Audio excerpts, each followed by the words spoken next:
तो मैं आप सब भाइयों को मुर्गे का शौक़ कराता हूँ। एक लाखा मुश्का मुर्गा है, टोपले ताज में है। तो सबसे पहले आप इसकी आँख चेक करें। उसके बाद ये पल्ला इसका बहुत बड़ा पल्ला है, वसी पल्ला इसका। असल में ये कुरीस में है तो इस वजह से ना ये थोड़ा जंगली हुआ है।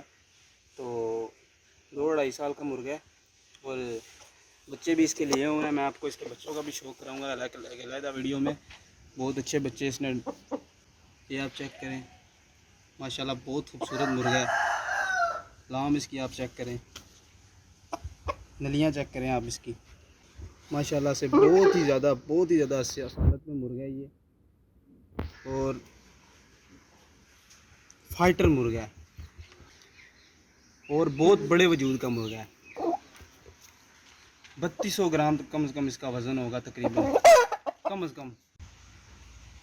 मैं आपको इस मुर्गे का चलना फिरना दिखाता हूँ, तो ये आप चेक करें।